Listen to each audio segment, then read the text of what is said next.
अस्सलाम वालेकुम स्टूडेंट्स। आज हम ये नेक्स्ट क्वेश्चन कर लेते हैं। कल हमने पिछले लेक्चर में स्ट्रेटिफाइड रैंडम सैम्पलिंग के बारे में पढ़ा था।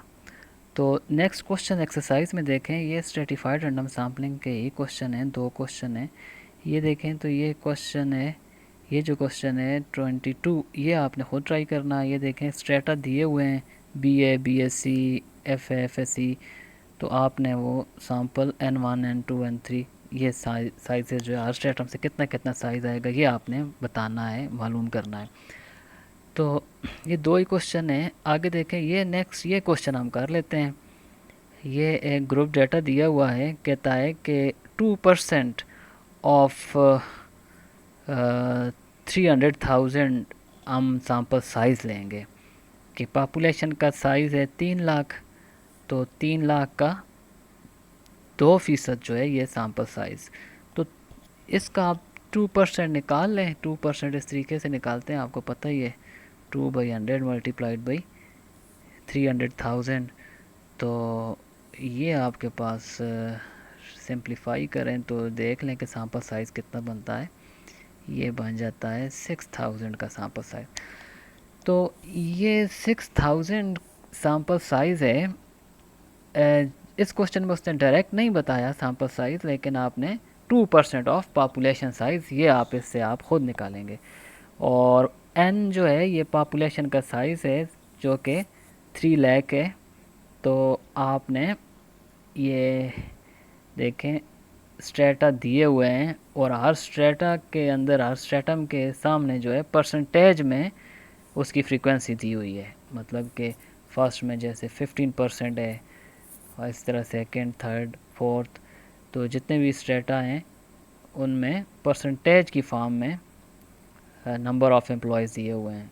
तो जैसे ये डेटा मैं लिख लेता हूँ कि एज है फर्स्ट, एज जो 25 आर यंगर, और फिर 26 से 35 तक जिनकी एज है, जिन एम्प्लॉयज़ का डाटा है किसी फैक्ट्री में। तो ये थर्ड जो स्ट्रेटम है 36 टू 45, फिर 46 टू 55 एंड 56 आर ओल्डर। तो ये देखें स्टूडेंट्स, अब आगे परसेंटेज दी हुई है कि कितने परसेंट लोग जो हैं इस फर्स्ट एज ग्रुप में हैं। ठीक है, 15% हैं। फिर दूसरे एज ग्रुप में 26 टू 35 30% है। फिर इस तरह 25, 20, 10। तो ये परसेंटेजेस हैं। इसके साथ अगर मैं परसेंटेज का साइन लगा लूँ तो ये भी ज़्यादा बेहतर होगा। तो अब परसेंटेज से आपने एक्चुअल नंबर फाइंड करना होगा। तो 15% किसका 15%? ये देख लें पहले, ये स्ट्रेटा है। ये जो एज है, एज के मुख्तलिफ ग्रुप्स बने हुए हैं, ये स्ट्रेटा हैं। तो फर्स्ट स्ट्रेटम में 15% ऑफ पॉपुलेशन साइज़ n जो है।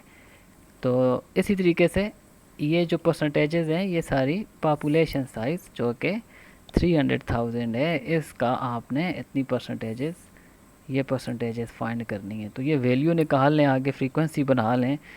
ठीक है, तो फ्रीक्वेंसी लिख लेते हैं। नेक्स्ट कॉलम में हम f लिख लें इसे फ्रीक्वेंसी, या फिर इसे नंबर ऑफ़ एम्प्लॉयज़ भी कह सकते हैं आप, नंबर ऑफ़ एम्प्लॉयज़, क्योंकि ये एम्प्लॉयज़ का डेटा है तो आप इसको एम्प्लॉयज़ भी कह सकते हैं, नंबर ऑफ़ एम्प्लॉयज़, कि इतने एम्प्लॉयज़ हैं फर्स्ट ग्रुप में या फर्स्ट स्ट्रेटम में। हम सैम्पलिंग की टर्मिनोलॉजी में स्ट्रेटम कहेंगे इसे।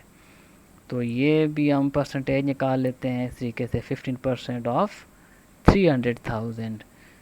तो 300,000 का आप 15% निकालें, इस तरीके से ये 45,000 आ जाएगा। और इसी तरीके से नेक्स्ट जो है 90,000 एंड इसी तरीके से 75,000। तो ये इस तरीके से आपने हर ग्रुप में या हर स्ट्रेटम में जो नंबर ऑफ़ एम्प्लॉयज़ हैं वो फाइंड कर लेने हैं, क्योंकि डेटा तो एक्चुअल जो है वो परसेंटेज में दिया हुआ है, लेकिन आपने उसको कन्वर्ट कर लेना है नंबर में। तो ये करने के बाद आप देखें कि अब आपके पास ये जो स्टैंडर्ड एक क्वेश्चन होता है, एक प्रॉब्लम होता है स्ट्रेटिफाइड रैंडम सैम्पलिंग में, वो हमारे पास बन गया है। ठीक है, स्मॉल एन 6000 है, कैपिटल एन 300,000 है। और इसी तरीके से ये जो हर ग्रुप में जो आ गए हैं नंबर ऑफ़ एम्प्लॉयज़, ये N1, capital N1, capital N2, capital N3, capital N4 and N5, ये हर स्ट्रेटम का साइज़ है।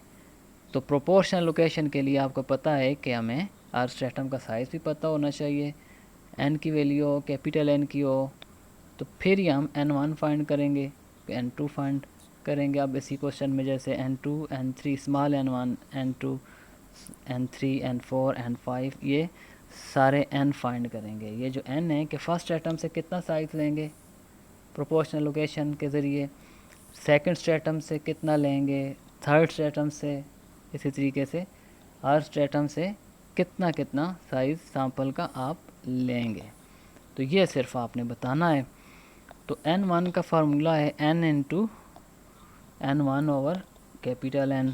तो ये वैल्यूज़ पुट करेंगे, ये सारी वैल्यूज़ आपको दी हुई हैं। अब कैपिटल N, ये n जो है 6000 है सैम्पल साइज़, N1 जो है 45,000 है, और 300,000 ये आपका कैपिटल N है। सिंप्लीफाई करें इसे तो ये आपके पास आ जाएगी स्मॉल n1 की वैल्यू। स्मॉल n1 क्या है कि फ़र्स्ट ग्रुप से, फ़र्स्ट एज ग्रुप से या फर्स्ट स्ट्रेटम से आप कितना सैंपल लेंगे प्रोपोर्शन लोकेशन के ज़रिए, 900 जो है 900 वैल्यूज़ का, 900 एम्प्लॉयज़ का सैंपल लेना चाहिए, लेना होगा फर्स्ट स्ट्रेटम से अकॉर्डिंग टू प्रोपोर्शनल लोकेशन। इसी तरीके से N2 का भी फार्मूला यही है, सिर्फ ये है कि n into N2 over n आ जाएगा। वैल्यूज पुट करें यहाँ पे, सैम्पल साइज़ तो 6000 ही रहेगा। सैम्पल साइज़ ये जो है ये कांस्टेंट है, पॉपुलेशन का साइज़ भी कांस्टेंट है। चेंज क्या होगी, स्ट्रेटम साइज़ सिर्फ चेंज होता जाएगा हर फार्मूले में, n के हर फार्मूले में।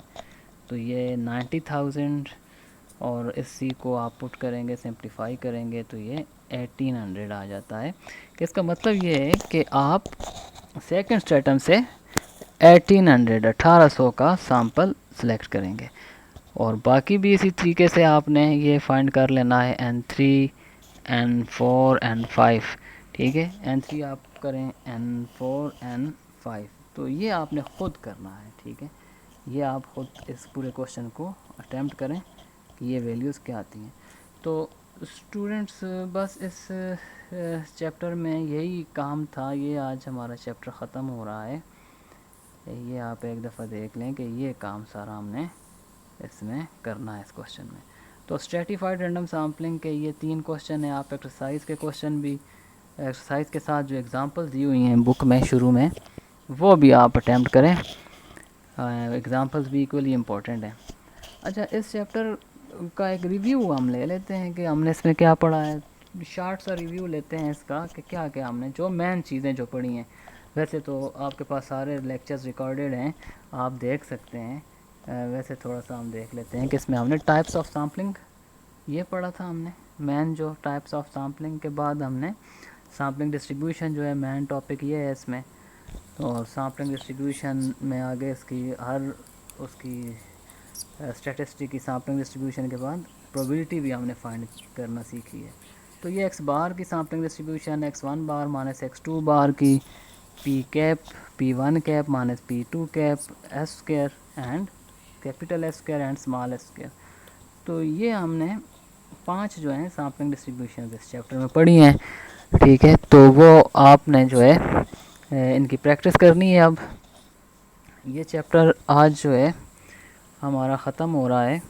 तो मेन चीज़ें ये हैं, इससे रेलिवेंट भी फिर हमने प्रॉब्लम सॉल्व किए हैं, वो एक्सरसाइजेज़ में आप देख लें कि एक्सरसाइजेज़ में हमने डिफरेंट प्रॉब्लम्स थे वो सॉल्व किए हैं। शेप इनइक्वालिटीज़ और रैंडम नंबर टेबल की मदद से सैम्पल सेलेक्ट करना। फिर स्ट्रेटिफाइड सैम्पलिंग भी हमने पढ़ी है, जो कि लास्ट टॉपिक था हमारा। अब कुछ नोटेशंस ये थोड़ा सा मैं आपको बता देता हूँ। वैसे तो आपको आइडिया होगा, लेकिन मैं फिर भी आपको एक टेबल की फॉर्म में ये बता देता हूँ। ये आप अपने पास नोट कर लें कि कुछ स्टूडेंट्स होते हैं जो कंफ्यूज हो जाते हैं पॉपुलेशन के रिज़ल्ट्स और सैम्पल्स के रिज़ल्ट्स के जो नोटेशंस होती हैं उनमें। तो अब मीन, वेरिएंस और स्टैंडर्ड डिविएशन जो इस चैप्टर में हम ज़्यादा यूज़ हुए हैं, ये जो नोटेशंस वो आप देखें। तो इस साइड पे पॉपुलेशन में लिख लेता हूँ और साथ सैंपल लिख लेता हूँ। और इस टेबल में ये नोटेशन में सिर्फ आपको बताऊँगा कि ये देखें मीन अगर पॉपुलेशन का है, ठीक है, पॉपुलेशन इस साइड से आप पॉपुलेशन और ऊपर से आप मीन को पढ़ें तो मीन पॉपुलेशन का तो म्यू, वेरिएंस पॉपुलेशन का sigma square, standard deviation sigma, sample का मीन एक्स बार, वेरिएंस एस स्क्वायर और स्टैंडर्ड डिविएशन एस। ये नोटेशंस हैं जो कि हम यूज़ करते हैं पॉपुलेशन और सैंपल के लिए। और सिग्मा एक्स बार क्या होता है? ये स्टैंडर्ड एरर ऑफ एक्स बार होता है। ये हमने पहले भी पढ़ा भी है, लेकिन दोबारा मैं आपको बता रहा हूँ। तो स्टैंडर्ड एरर ऑफ एक्स बार क्या होता है? स्टैंडर्ड डिविएशन ऑफ, ये इसकी डेफिनेशन भी है, standard deviation of sampling distribution of X bar, ठीक है।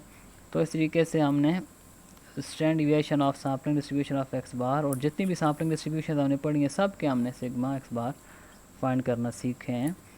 तो ये कुछ नोटेशंस हैं जो यूज़ होती हैं इस चैप्टर में, ये इनके बारे में आपको आइडिया होना चाहिए, कोई कन्फ्यूजन इसमें ना हो आपको कि ये पॉपुलेशन के लिए नोटेशन है या सैंपल के लिए। तो स्टूडेंट्स इसमें यही जो है हमने आज डिस्कस करना था।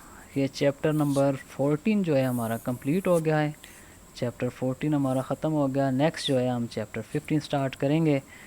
तो यहाँ तक जो है लेक्चर 20 हमारे कंप्लीट हो गए हैं। तो 20 लेक्चर्स में हमने चैप्टर नंबर 14 जो है कि सैम्पलिंग एंड सैम्पलिंग डिस्ट्रीब्यूशंस का है, ये हमने कंप्लीट कर लिया है। ओके स्टूडेंट्स, यहाँ तक कोई क्वेश्चन हो, आपको कोई समझ ना आई हो कोई बात, तो वो आप मुझसे पूछ सकते हैं। ओके, अल्लाह हाफिज़।